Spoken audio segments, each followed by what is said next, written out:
Bonjour tout le monde, bienvenue à ce nouveau rendez-vous de Folie douce. Ici Yvan Bugeaud. Aujourd'hui, je reçois Bernard Saunier qui est formateur au Centre d'apprentissage Chanter et rétablissement. Il va nous parler de son expérience là-bas. À l'espresso et à l'espresso allongé, Pierre Laporte nous amène son sujet, violence conjugale et téléthérapie. Nos chroniqueuses Marjolaine Rivet-Bourgard et Justine Fortin nous amènent leur chronique, la communication scientifique. Bienvenue à Folie douce. La santé mentale, c'est fondamental. Vous êtes au bon endroit, à Folie douce. J'ai le plaisir d'accueillir notre collaborateur Bernard Saunier. Bonjour Bernard. Salut Yvan. Bel et bien en studio. Donc la dernière fois qu'on s'est parlé, c'était par téléphone. Puis là, en vie vraie. Ben oui, en chair et en os devant moi. Puis on est ensemble dans un studio. Fait que c'est super. Aujourd'hui, bien sûr, tu t'impliques dans beaucoup de choses depuis... oui. On a souvent raconté ton histoire, tu sais, t'es schizophrène, tu t'assumes, puis... moi, je dis pas que je suis schizophrène, je dis que je souffre d'une maladie. OK. Qui est la schizophrénie. C'est très différent. Donc, tu t'identifies pas, je suis pas schizophrène, je souffre de schizophrénie. Tu as raison de me... S'identifier, ça fait partie. C'est vrai. Tu sais, je voulais vous parler du rétablissement aujourd'hui, puis ça fait partie du rétablissement, ça aussi. Ce que je voulais dire, moi, c'est ça, dans le fond, t'assumes la situation, puis t'as pas peur de le dire, tu sais, ouvertement, non. À la télé comme à la radio, dans les médias, là, dans les journaux. C'est ça, mais l'idée, c'est toujours l'idée du rétablissement qu'on a avec... Je vais t'en parler tout de suite d'entrée de jeu, le Recovery College, le Centre d'apprentissage, Chanter, rétablissement. C'est ça, tu t'impliques dans ça qui est quand même, c'est quand même assez récent au Québec, là, le Centre d'apprentissage, Chanter, rétablissement. Ça fait pas, on parlait de ça hier, ça fait à peine 10 ans que c'est sur pied. Et c'est inspiré sur un modèle, je pense, en Angleterre. En Angleterre, oui, nous avait parlé. Ouais. Qu'est-ce que c'est, juste pour nous résumer encore un peu ce que c'est ou faire le portrait pour les gens? En fait, c'est des formations en co-construction. On travaille avec moi, je suis un formateur, puis je travaille avec les gens pour qu'ils construisent quelque chose avec nous autres. Dans le fond, c'est pas une formation genre un instituteur. C'est pas un cours, ce qu'on veut pas. C'est pas ça. On veut pas de gens qui vont prendre des notes. On veut qu'ils construisent, qu'ils réalisent. OK. Qu'ils prennent conscience. Par exemple, je parle beaucoup de rétablissement, moi, puis c'est une chose qui comment dire, faut que les gens ils sachent qu'il y en a du rétablissement qui est possible. Est-ce que tu as un plan de cours? Est-ce que tu t'es monté un plan de cours? Oui, on a un plan. Quand même. On a un plan, oui. Mais on part pas de scratch, là. Mais tu es quand même l'enseignant, ou en tout cas le formateur. Moi, je suis un formateur. Ouais. Puis formateur avec mon expérience, à l'expérientiel. Oui, Parce que c'est très différent d'un formateur qui est un enseignant, par exemple, ergothérapeute. Comme vous avez dit aussi dans le temps, je pense que Mireille nous avait parlé de ça, puis toi aussi dans le temps, puis il y avait Alexandre aussi qui était avec Mireille, mais vous nous disiez tous que c'était un peu, comment dirais-je, c'est ça, comme tu disais, c'est de la participation. Mais en même temps, c'est un modèle qui n'existait pas avant. Dans le fond, c'est vraiment un nouveau genre. C'est une nouvelle façon. Puis je pense que ça intéresse les gens parce que ils sont amenés à prendre conscience, à relever des défis, ne serait-ce que de prendre la parole dans une formation. Oui. D'expliquer son parcours, de se présenter, de réaliser où ils en sont dans leur établissement, comment ils voient. Et j'en donne une autre aussi qui est sur la stigmatisation. OK. Comment ils voient la stigmatisation, s'ils en ont souffert, s'ils n'ont pas souffert, qu'est-ce qu'il y a à faire avec ça, la stigmatisation, quand t'en vis ou quand t'en vois, comment dealer avec ça. C'est tous des propos qui sont... C'est des pistes de solutions aussi. Des pistes de solutions, exactement. On nous disait aussi que les gens sont pas... C'est un peu mélangé. C'est pas juste des gens qui ont eu des problèmes de santé mentale. Non. Ça peut être des gens qui sont intéressés par le sujet, qui suivent la formation. Les gens intéressés par la santé mentale. T'as pas besoin d'avoir souffert de maladie mentale. un proche de toi peut avoir souffert, puis Tu veux en savoir plus, tu veux en savoir plus. l'aider. Il y a toujours, pour moi, il y a toujours la partie qui... moi, c'est très personnel. Là. J'espère donner de l'espoir aux gens, tu sais, de dire que quand je raconte mon vécu, ben, de dire que c'est possible de se rétablir, tu sais. C'est sûr, exactement. Peux-tu nous rappeler, ça fait combien d'années que toi, personnellement, tu considères que tu travailles au rétablissement? Parce que ça fait longtemps que tu m'en parles. Puis, je te dirais que ça fait plus de 20 ans. Oui, c'est ça. Que tu crois en ça, puis que tu le prônes aussi. C'est sûr, il y a toujours des reculs, tu sais. Tantôt, j'étais chez nous, puis je fouillais dans ma bulle. Moi, des fois, je pogne des angoisses, je sais pas trop pourquoi. Je cherchais une photo de moi. Une que tu sais qui existe, mais où elle est. Ça, c'est fatigant. Là, je me mets à chercher ça, puis je la trouve pas, puis je déplace des affaires. Puis là, je trouve une affaire, moi te le dire, je trouve un condom. OK. Je trouve ça, puis qu'est-ce que ça fait là? Ouais. C'est pas moi qui ai mis ça là. Je cherchais une Je m'en photo. souviens pas, je cherchais une photo. Puis là, moi, quand je vis des choses comme ça, c'est de l'anxiété, de l'angoisse qui monte. C'est ça? Mais ça revient tout le temps, tu sais. L'idée, c'est de pas rester avec, c'est d'en parler. Ouais. Puis de le raconter, puis ça finit par passer, puis de pas rester accroché à ça. Il y a des trucs aussi que j'ai, c'est que j'essaye de me rappeler les bons moments, les bonnes choses, les belles affaires qui me sont arrivées. Ouais. C'est un des trucs pour, c'est ça, se rétablir. Le positif. Il faut avoir du bonheur dans la vie, il faut avoir quelque chose qui nous drive. C'est pas tout noir, puis c'est pas tout sombre, puis c'est pas tout anxieux, puis anxiété, puis angoisse. Ouais. Il y a des moments où je suis quand même, je suis quand même heureux. Ouais. Ouais. Comme là, je suis heureux. Ben oui, c'est ça. Non, mais c'est beau faire de la radio. Parler éduquer ou informer les gens. Là, puis avoir, c'est une chose qui est gratifiante. Là. Oui, exactement. C'est ça aussi. Il y a toute l'estime de soi qui est dans le rétablissement puis dans la stigmatisation. Ouais. L'estime de soi qui est importante. Puis il ne faut pas se tromper. Là. L'estime de soi, ça ne vient pas en criant ciseaux, puis c'est pas toujours top-notch, on dirait. Là, puis il n'y a pas de recette pour tout le monde. Non. Chacun sa recette. Le rétablissement, c'est ça aussi. C'est ça. Chacun a le sien. Mais est-ce que donc la formation, ça peut sûrement donner l'outil ou le portrait aux personnes pour qu'ils trouvent eux-mêmes leur chemin? Ils peuvent prendre des bribes de ce qu'on fait, puis les appliquer à leur vie. Ça serait bon pour moi, ça c'est moins bon, ça m'intéresse moins. Mais dans notre préparation, on a des choses comme ça. Je n'ai pas amené à paperasse, là, mais il y a comme 8... dans le rétablissement, il y a 8 choses qu'on peut... 8 forces qu'on... Je dis 8, là, si je me souviens... qu'on fait bien de regarder puis d'essayer de... Ça guide un peu les gens. Ça guide un peu. Mais techniquement, quand tu fais une formation, ça dure quoi? Y a-tu un temps ça limité? dure 2 heures. 2 heures, quand même, assez long. Avec une pause, puis 2 heures. 3 rencontres de 2 heures. OK. Puis est-ce qu'il y a beaucoup de monde, en général? Oui, il y a pas mal de monde.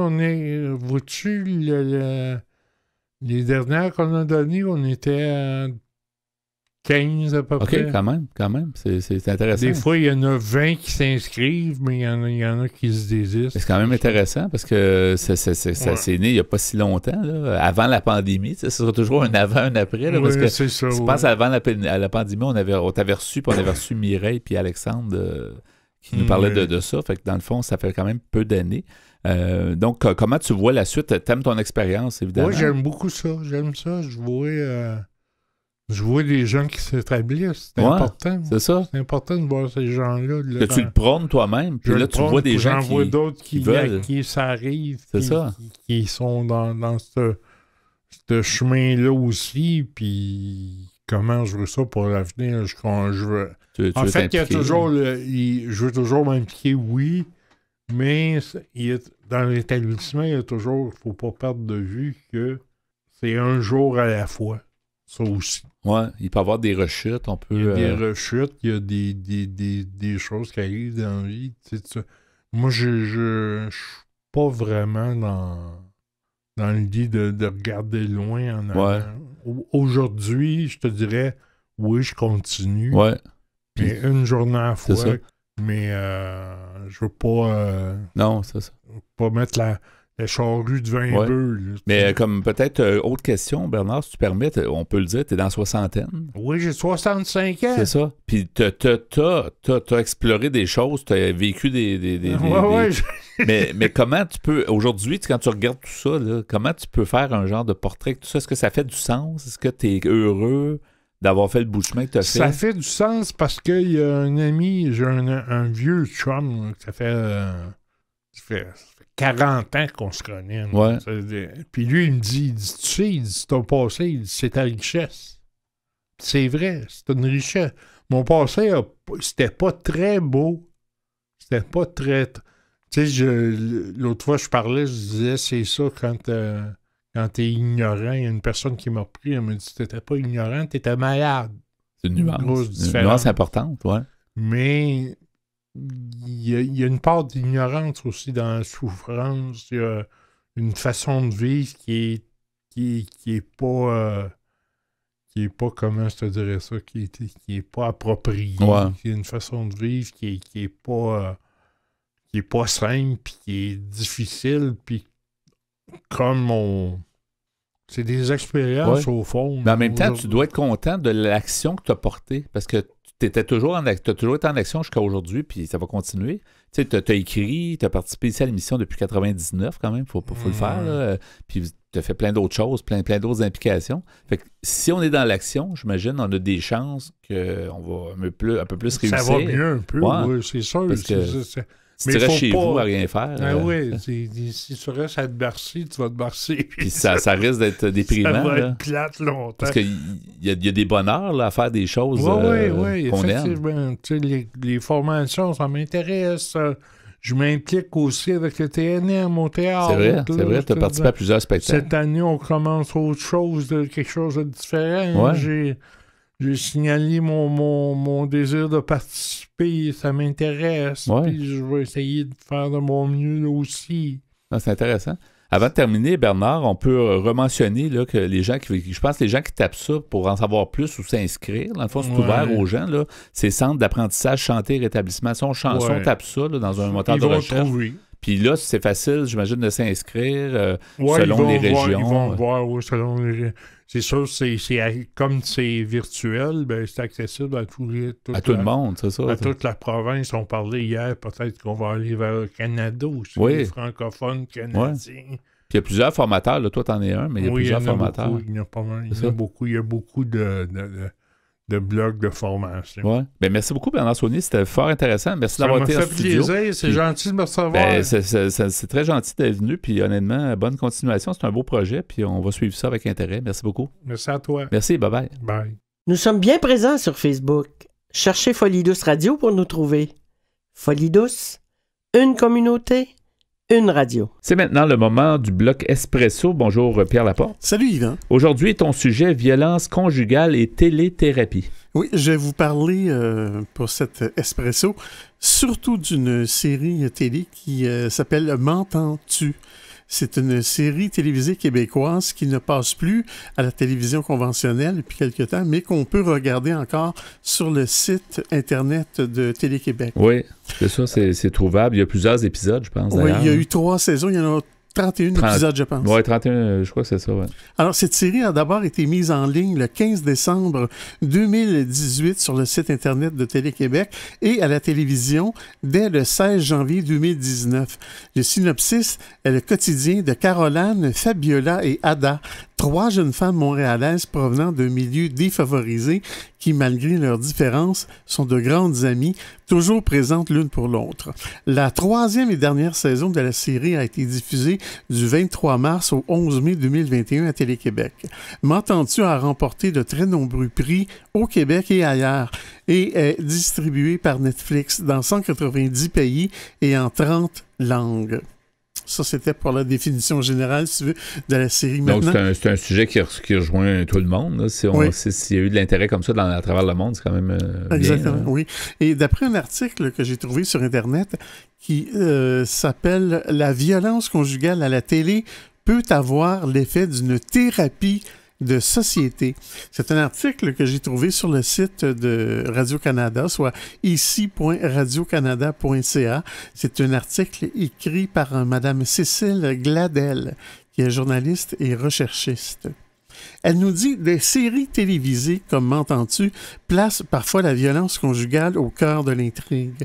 C'est un sujet délicat qu'il importe d'aborder avec dignité, autant dans l'écriture que dans le jeu. Et quand c'est bien fait, de telles séries peuvent avoir un effet bénéfique. » Une série, c'est une façon de se parler de nos bébites, de nos problèmes. Ça devient une thérapie de société, explique Claudine Thibodeau, qui est porte-parole de SOS Violence Conjugale. Dans M'entends-tu, diffusé sur les ondes de Télé-Québec, le discret personnage de Caroline, joué par Ève Landry, vit une relation amoureuse violente qui s'aggrave au fil des épisodes. Lors de l'écriture de la série, les autrices Florence Lompré et Pascal Renaud-Hébert voulaient éviter de tomber dans les clichés. On avait la volonté profonde que ce soit respectueux et bien fait. On voulait que les femmes victimes se reconnaissent. Elles voulaient aussi éviter de sexualiser le corps de la femme dans des moments de détresse. Il faut faire très attention, soutient Mme Renaud-Hébert. C'est un sujet délicat, effectivement. C'est le traitement qui fait la différence. Est-ce que ça va être bien perçu? Est-ce que ça va être éducatif? Est-ce que ça va être réaliste? Effectivement. Il faut que ça soit réaliste, mais en même temps, il faut que ça amène un côté qui apporte quelque chose aux gens. Là, exactement, oui. Les deux jeunes scénaristes ont fait beaucoup de recherches et sont allés trouver de l'aide auprès d'organismes. Elles ont consulté l'organisme SOS Violence Conjugale, qui propose de nombreux outils tant pour les victimes que pour les personnes violentes ou leur entourage. Elles ont aussi rencontré des femmes victimes. Madame Pascal Renaud-Hébert nous dit « Nous ne sommes pas des spécialistes en violence conjugale. Il y a des personnes et des organismes dont c'est la mission. On se rend compte que la population n'est pas outillée pour en parler et agir. On parle de violence conjugale quand la Journée internationale du droit des femmes s'en vient, mais au quotidien, on n'en parle pas tant que ça. Un pourcentage infime de femmes dénoncent leur agresseur par rapport au nombre de victimes. M'entends-tu n'est pas la première série à parler de violence conjugale. Il y avait eu Big Little Lies et Le Monstre qui l'avait déjà fait, ainsi que plusieurs autres. Claudine Thibodeau, qui est aussi travailleuse sociale et responsable du soutien clinique et de la formation à SOS Violence Conjugale, cite également la série Fugueuse et 19-2 pour souligner leur impact dans la société québécoise. Elle donne aussi un exemple très personnel. En matière de violence conjugale, nous dit Mme Thibodeau, les premières fois qu'on en a parlé, c'est lorsque Roger a frappé Evelyne dans la série Des Dames de cœur. Je m'en souviens. Ça a peut-être changé mon cheminement professionnel. De telles séries créent une préoccupation sociale nécessaire pour changer les choses. Claudine Thibodeau est formelle. De telles séries bien faites sont importantes car elles envoient le message à l'ensemble de la société que de telles situations existent. Et sans que ça soit une série, je me souviens à l'époque avec un grand A qui est écrit par Jeannette Bertrand qui avait traité de ce sujet-là. C'était pas une série, là, mais c'était percutant aussi, puis c'était une façon de faire parler du sujet, là, effectivement. Pascal Renaud-Hébert donne l'exemple d'une scène dans M'entends-tu quand un policier dit qu'il ne peut intervenir si la femme ne présente pas de marque de violence apparente et que la victime doit raconter ce qui s'est passé. C'est important car peut-être que quelqu'un va se reconnaître. On est victime ou témoin, même s'il n'y a pas de traces physiques, rappelle-t-elle. Voir leur réalité au petit écran permet donc aux victimes de réaliser que leur situation est bel et bien réelle. Une série aide les victimes à identifier la violence comme étant vraie et à normaliser leur réaction. Une femme va se trouver normale au lieu de penser qu'elle est folle, car elle n'avait pas identifié qu'elle vivait de la violence. La violence conjugale laisse d'immenses traces dans la vie d'une personne. Madame Thibodeau nous dit « C'est un stress post-traumatique et l'agresseur se sert de ce qu'il crée contre sa victime. Alors, je vais m'arrêter ici, Yvan, et je poursuivrai un peu plus tard. Oui, un peu plus tard sur le thème violence conjugale et téléthérapie.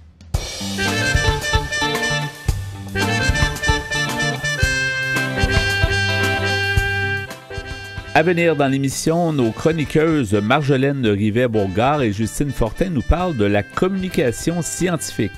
À l'Espresso allongé, Pierre Laporte poursuit avec son sujet « Violence conjugale et téléthérapie ». Vous écoutez actuellement Folie douce, pionnier en santé mentale depuis 1991.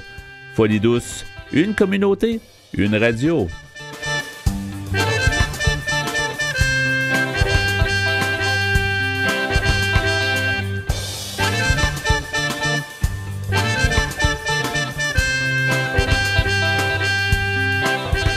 Laissons tomber nos préjugés et dépoussiérons le sujet de la santé mentale. Nos chroniqueurs nous aident à y voir plus clair. Je suis accompagné maintenant de nos chroniqueuses Marjolaine Rivet-Bourgard et Justine Fortin. Bonjour à vous deux. Salut! Salut! Alors aujourd'hui, vous allez nous parler de la communication scientifique qui est très importante, puis vous œuvrez dans le domaine de la recherche. Donc comment vous voulez aborder ce sujet-là? Bien, premièrement, on veut vous partager le fait que le monde de la recherche, là, c'est une mine d'or. Donc, il y a vraiment beaucoup d'informations qui se retrouvent à cet endroit-là. Donc, quelqu'un qui se pose une question, c'est probablement sûr qu'il y a déjà eu une étude qui répond à cette question-là. Malheureusement, le problème, c'est que ces résultats d'études-là restent souvent à travers la communauté scientifique, donc les populations cliniques chez qui on fait nos études ou la population générale qui est non scientifique a de la difficulté à avoir accès à nos résultats d'études. Donc, c'est un peu de ça qu'on veut parler aujourd'hui. D'ailleurs, avant d'entrer en ondes, je vous disais, tu sais, comment c'est rafraîchissant d'avoir, justement, vous êtes deux jeunes femmes, disons, quand même, dans le début de votre carrière. Mm-hmm. C'est rafraîchissant de voir que beaucoup on sent une espèce d'effervescence au niveau de la recherche, puis au niveau du monde, puis il y a beaucoup de jeunes, j'ai l'impression qu'ils prennent leur place. Puis, en plus, avec la communication scientifique, vous franchissez un autre pas, là. C'est ça aussi. Oui, exactement. Mais je pense en fait que justement, comme tu viens tout juste de mentionner, il y a un besoin qui a été identifié justement dans les dernières années. Et puis, c'était pas nécessairement une façon de fonctionner qui était mise de l'avant auparavant, mais on a vraiment réalisé qu'il y a un gros débalancement entre justement ce qu'on prend des populations avec lesquelles on fait nos recherches. Donc, justement, on prend les impôts de la population générale pour financer nos recherches, mais on prend aussi...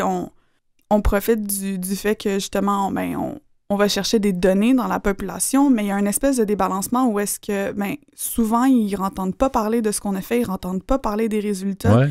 Puis on garde un peu toute cette information-là dans notre tour d'ivoire. Donc, c'est vraiment important de rétablir ce débalancement-là, puis justement de s'assurer que les résultats qu'on a, puis l'information qu'on a obtenue grâce à eux, soit capable de leur être redonnée aussi. Est-ce que ce mouvement-là était un peu parti avant que vous arriviez, parce que ça fait quand même pas longtemps que vous vous intéressez au sujet, ou il y a comme eu un...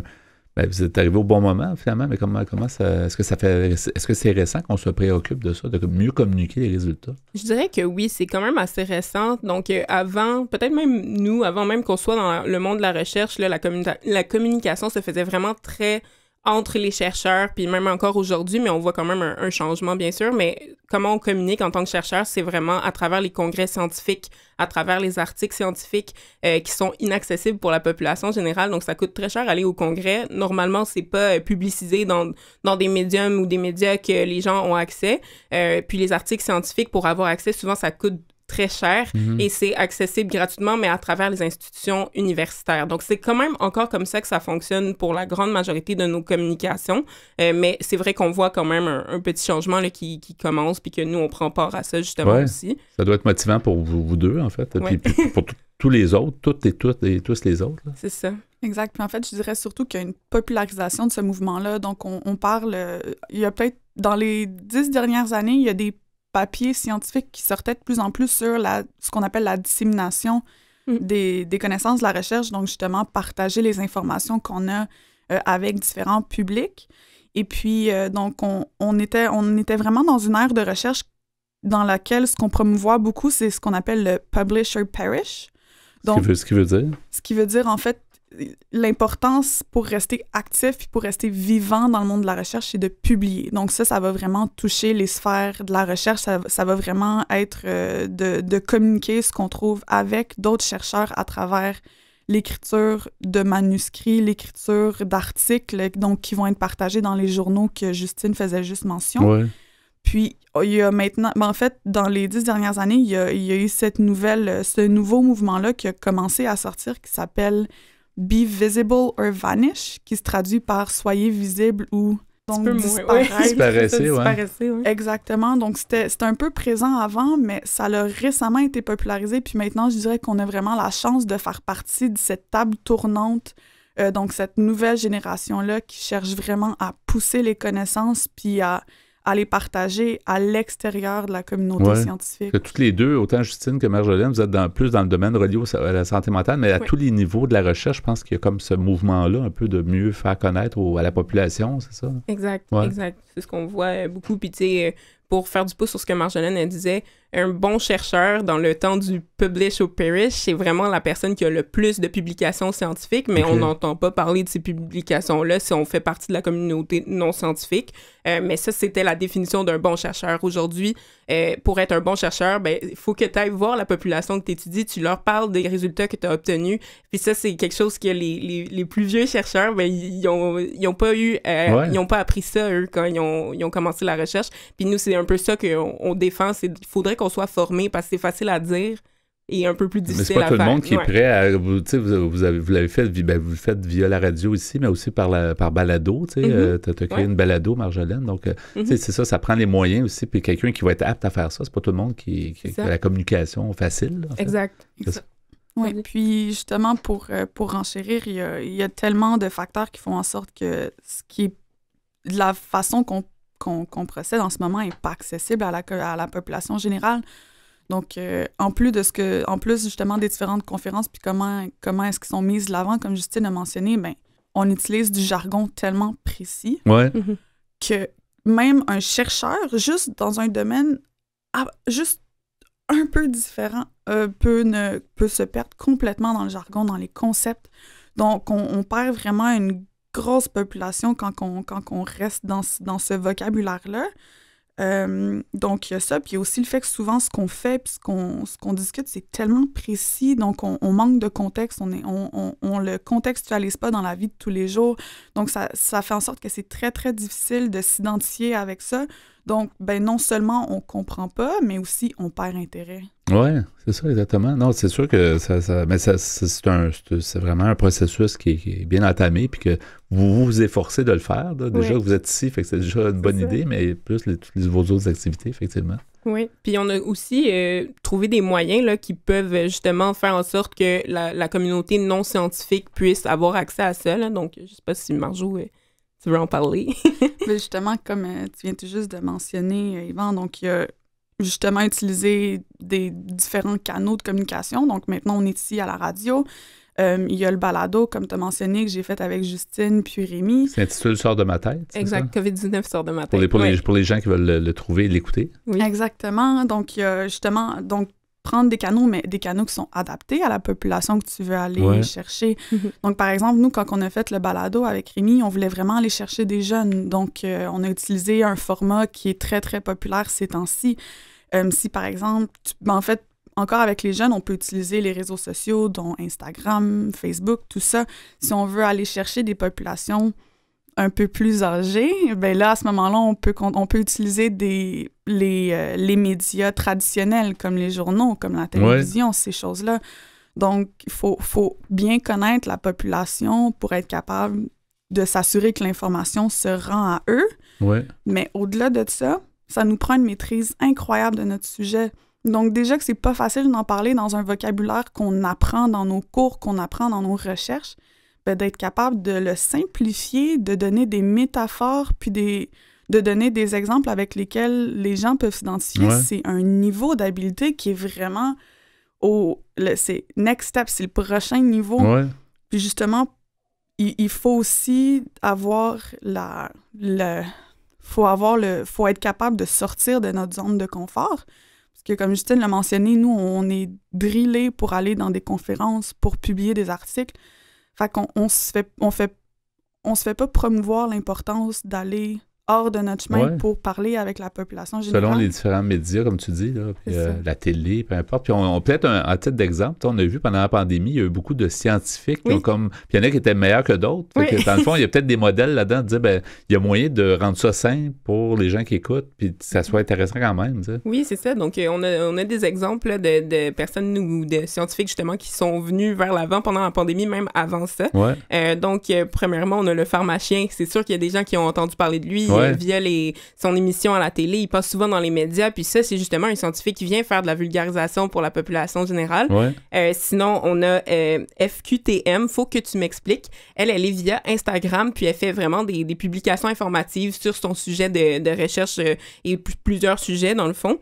Sinon, on a les fonds de recherche du Québec. C'est pas un scientifique, mais c'est quand même l'organisme subventionnaire ici au Québec là, qui subventionne nos études, qui nous donne des bourses. Et eux, ils ont vraiment aussi adapté leur demande de subvention et leur demande de bourse pour justement que la vulgarisation soit quelque chose d'important, autant pour les chercheurs que pour les étudiants. Ça nous pousse un peu plus à être encouragés à faire ça. Et sinon, au niveau des laboratoires de recherche, donc on fait souvent des cafés scientifiques, ça commence à arriver, dont dans notre laboratoire, on en a fait un, là, c'est Marjo qui l'avait organisé. Et ça, c'est on prend un sujet, on invite la population générale à venir parler d'un sujet, puis c'est vraiment d'égal à égal. Donc, le chercheur vient partager ses résultats, mais la population générale peut aussi venir poser des questions. Donc, c'est pas comme un cours magistral, c'est vraiment d'égal à égal, on en parle. Donc, on invite aussi les gens, quand vous voyez ces événements-là passer, de venir parler avec nous, parce que nous, on veut vraiment ouvrir la discussion, puis il faut vraiment que ça vienne des deux côtés,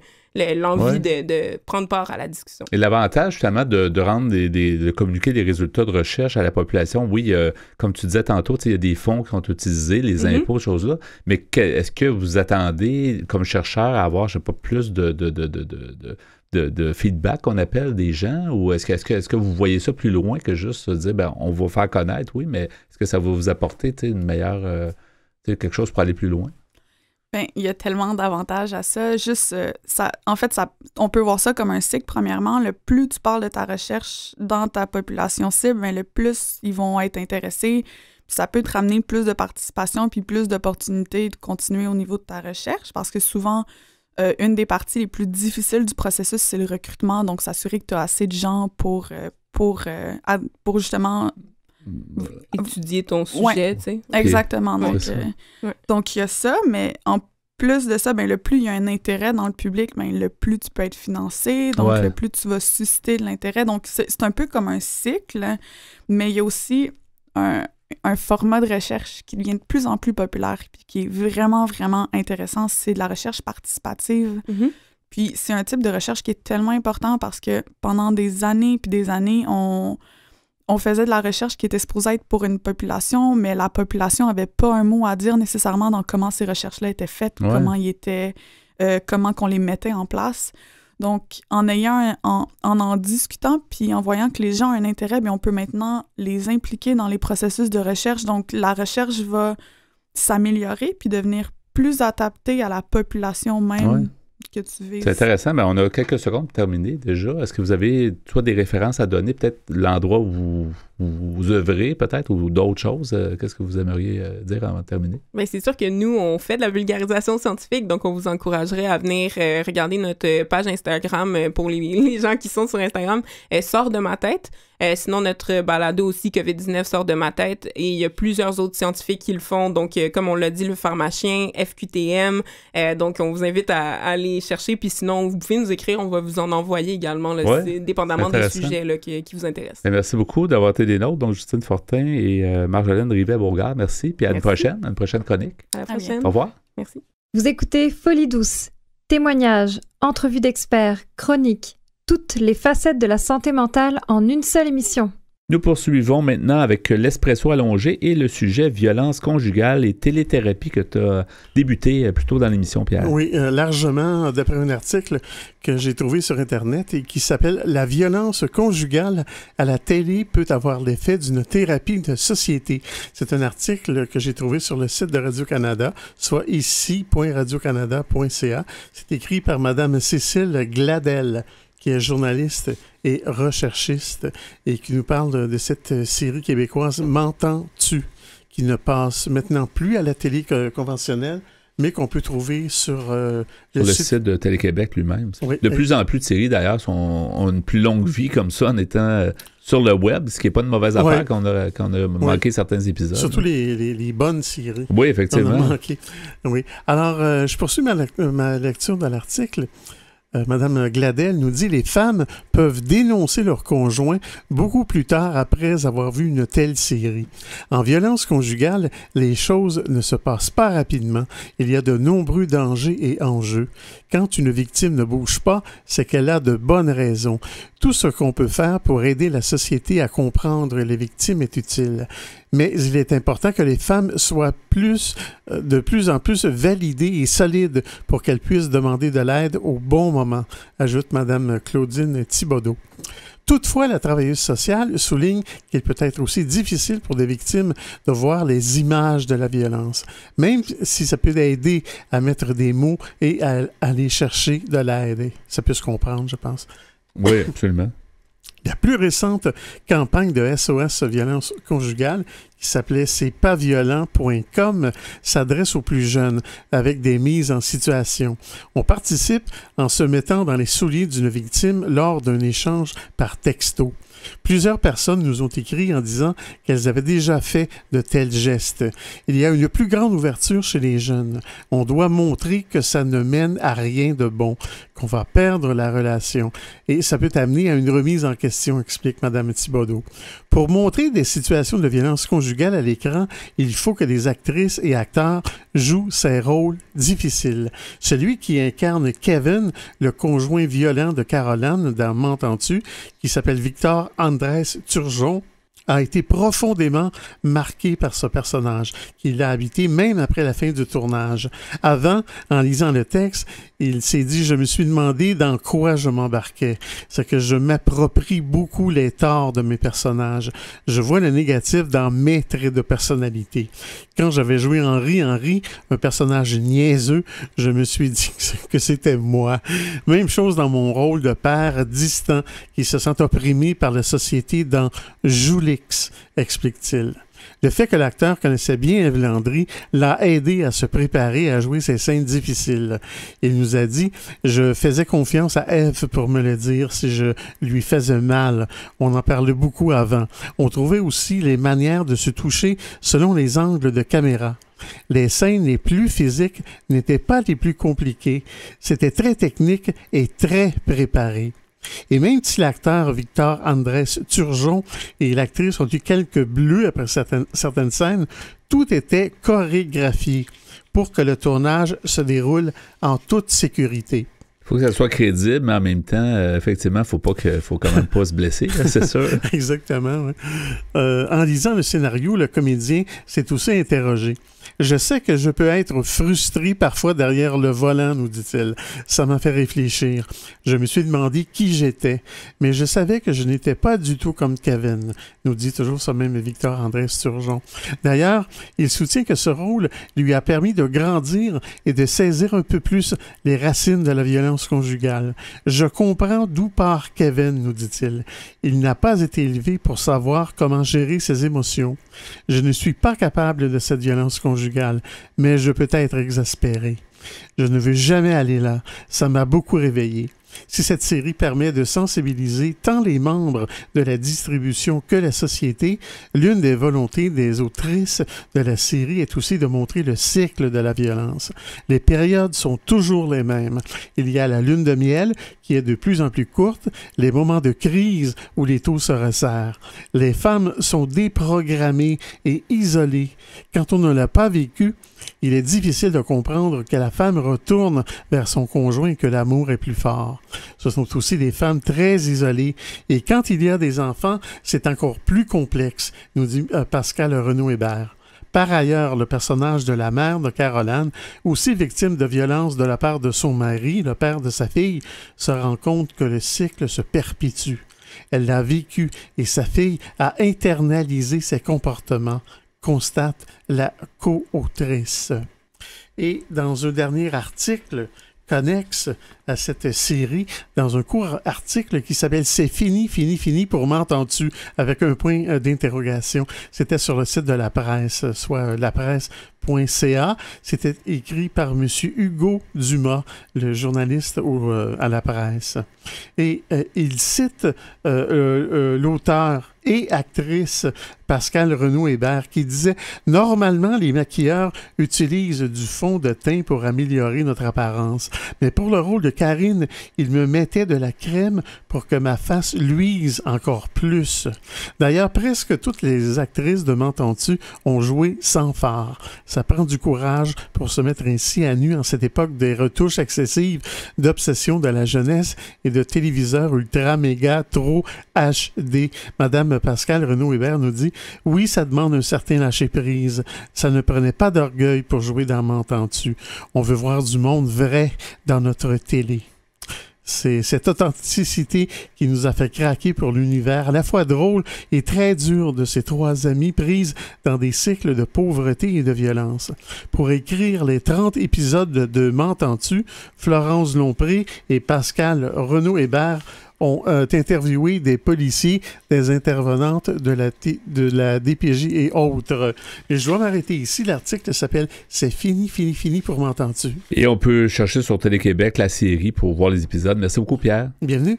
Vous aimeriez réentendre nos émissions, entrevues et chroniques via YouTube? Pas de problème. Pour y accéder, visitez notre site web antenne.qc.ca. antenne.qc.ca. Quelques mots pour conclure ce rendez-vous. Donc, merci beaucoup, Pierre Laporte, à la mise en onde. Bienvenue, mon cher. Et également pour tes blocs Espresso et Allongé, où tu nous as parlé de violence conjugale et téléthérapie. Merci pour ça. Notre invité et collaborateur de longue date, Bernard Saunier, était avec nous en début d'émission. Il est venu à titre de formateur au Centre d'apprentissage Santé et Rétablissement. Merci, Bernard, d'avoir été des nôtres. Nos collaboratrices, Marjolaine Rivet-Bourgard et Justine Fortin, nous ont emmené leur chronique sur la communication scientifique. C'était donc le rendez-vous de Folie douce de cette semaine. C'est Yvan Bugeaud à l'animation. À la prochaine. Merci. Au revoir.